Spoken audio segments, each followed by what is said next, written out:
Praise the Lord. கர்த்தருடைய பரிசுத்த நாமம் மகிமைப்படுவதாக. இன்றைய தியானம் என்னாகமம் 1ஆம் அதிகாரத்திலிருந்து 3ஆம் அதிகாரம் வரை. நம்ம ஒரு புதிய புஸ்தகத்தை இந்த நாளில் நாம் துவங்கி இருக்கிறோம். கடந்த நாட்களில் ஆதி ஆகமத்திலிருந்து லேவியராகமம் வரைக்கும் அதை வாசித்து தியானிப்பதற்கு ஆண்டவர் நமக்கு கிருபை கொடுத்தார். தொடர்ந்து கர்த்தர் நம்மை நடத்துவாராக. நான் முதல் அதிகாரம் முதல் வசனத்தை நான் வாசிக்கிறேன். இஸ்ரவேலர் எகிப்து தேசத்திலிருந்து புறப்பட்ட 2ஆம் வருஷம். இப்போது இஸ்ரவேல் ஜனங்கள் எகிப்தின் அடிமைத்தனத்திலிருந்து புறப்பட்டு வந்து 2 வருடங்கள் ஆகிறது.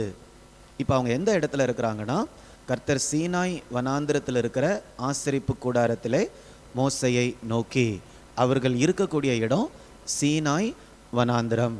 இந்த சீனாய் வனாந்திரத்தில் தான் சுமார் 1 ஆண்டுக்கும் அதிகமாக அவர்கள் அந்த இடத்துல இருந்து கர்த்தர் கற்றுக் கொடுக்கக்கூடிய அநேக பாடங்களை அவர்கள் கற்றுக்கொண்டிருக்கிறார்கள். இந்த லேவியராகமம் புஸ்தகம் முழுவதும் ஆண்டவர் அவர்களுக்கு கர்த்தரை எப்படி ஆராதிக்க வேண்டும், பரிசுத்த வாழ்க்கை, இதை குறித்து தான் ஆண்டவர் அவர்களுக்கு கற்றுக் கொடுக்கிறார். இப்போ ஆண்டவர் அவர்களை அடுத்த நிலைக்கு கொண்டு போவதற்கான ஆயத்தங்களை செய்ய துவங்குகிறார்.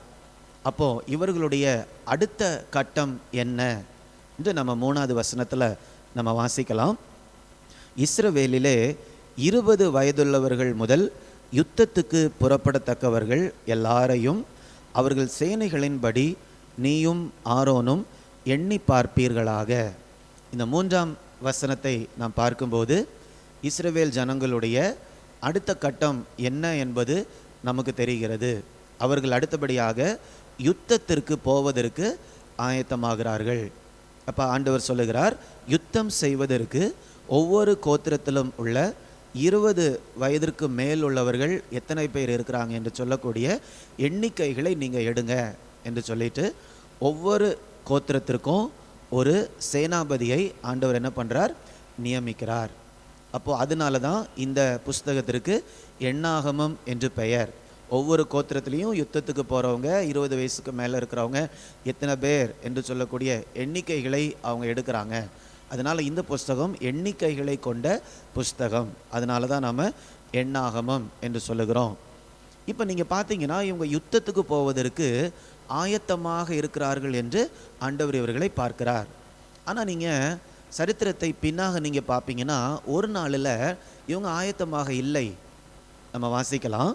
யாத்ராகமத்தின் புஸ்தகம் 13ஆம் அதிகாரம் 17ஆம் வசனத்தை நான் உங்களுக்கு படிக்கிறேன். பார்வோன் ஜனங்களை போக விட்ட பின் ஜனங்கள் யுத்தத்தை கண்டால் மனமடிந்து போவார்கள் என்று.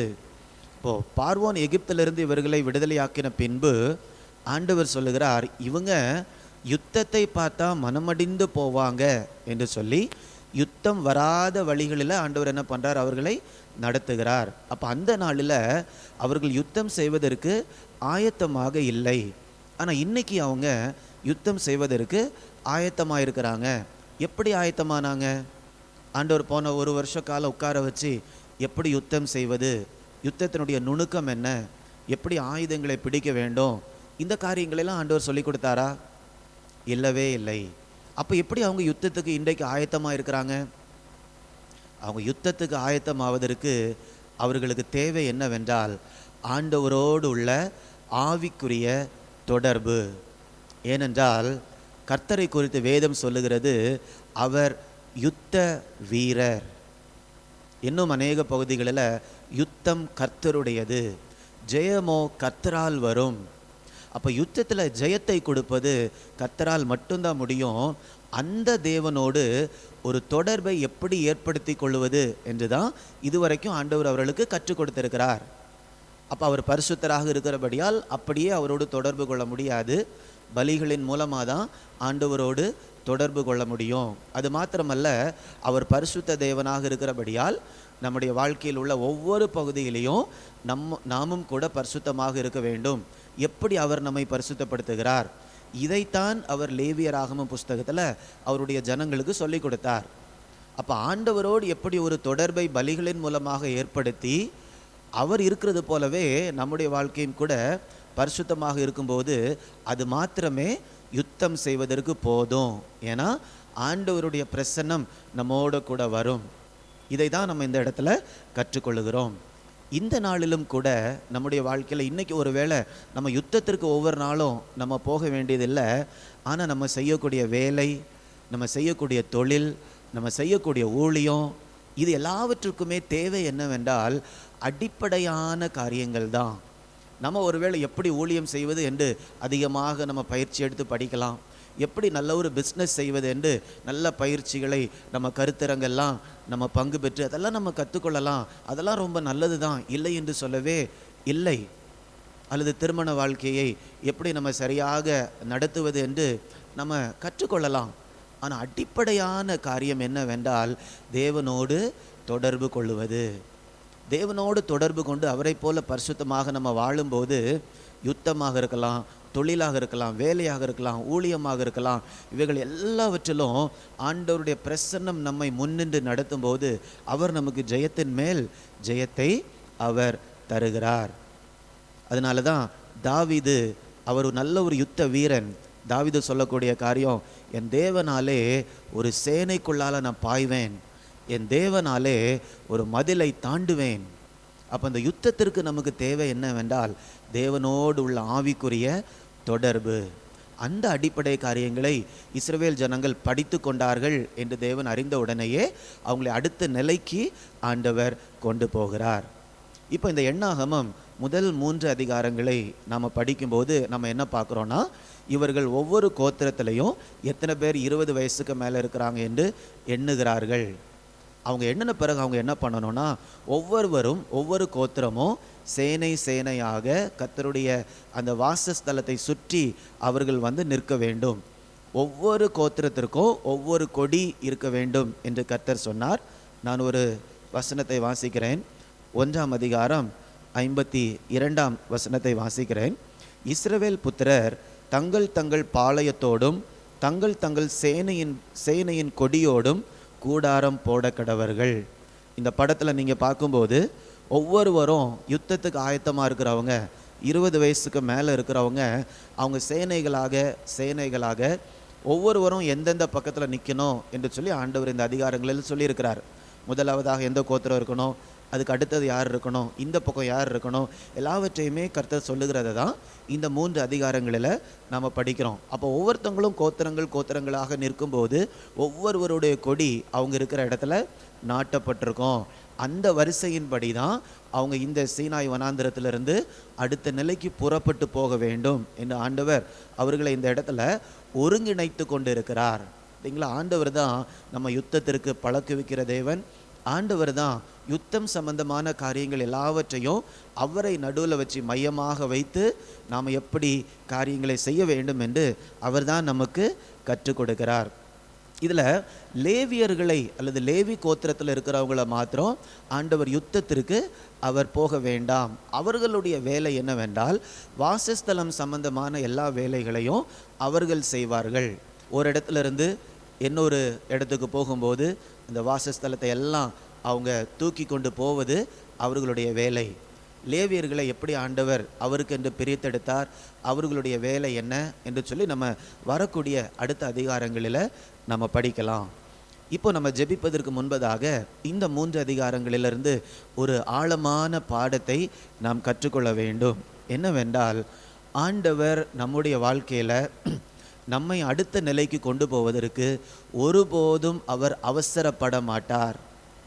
அதனால தான் ஆண்டவர் இஸ்ரவேல் ஜனங்களை ஒரு ஆண்டுக்கும் மேலே வைத்து ஒரே இடத்துல இருந்து நிறைய அடிப்படை காரியங்களை தான் அவர் சொல்லி கொடுத்து கொண்டே இருந்தார். ஏனென்றால் அவர்கள் யுத்தத்துக்கு ஆயத்தமாக இல்லை. யுத்தம் செய்தாதான் அவங்க என்ன பண்ண முடியும், கானான் தேசத்துக்குள்ளால போக முடியும். ஆனால் அவங்க ஆயத்தமாக இல்லை.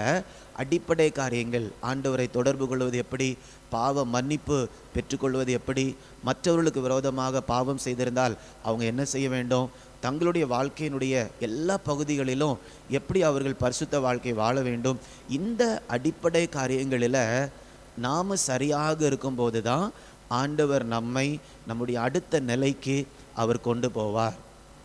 அப்போ அடிப்படை காரியங்கள் சரியாக இல்லாமல் இருக்கும்போது எனக்கு வளர்ச்சி வேணும், குடும்ப வாழ்க்கையில் வளர்ச்சி, தொழிலில் வளர்ச்சி, ஊழியத்தில் வளர்ச்சி என்று நாம் ஒரு சைடில் ஒரு பக்கத்தில் என்ன பண்ண முடியாது, ஓட முடியாது. ஆண்டவர் நம்மை அடுத்த நிலைக்கு கொண்டு போக வேண்டும் என்றால் நல்லா நேரம் எடுத்து ஆண்டவருடைய சமூகத்தில் உட்கார்ந்து இந்த யாத்திராகமம், லேவியராகமம், இந்த புஸ்தகத்திலெல்லாம் ஆண்டவர் கற்றுக் கொடுத்துருக்கக்கூடிய அடிப்படை காரியங்களை நம்முடைய வாழ்க்கையில் ஆண்டவரை விசுவாசித்து அப்பியாசப்படுத்தி அடிப்படை காரியங்களில் நம்ம நல்லா உறுதியாக ஸ்திரமாக காணப்படும் போது தான் ஆண்டவர் நம்மை அடுத்த நிலைக்கு கொண்டு போவார்.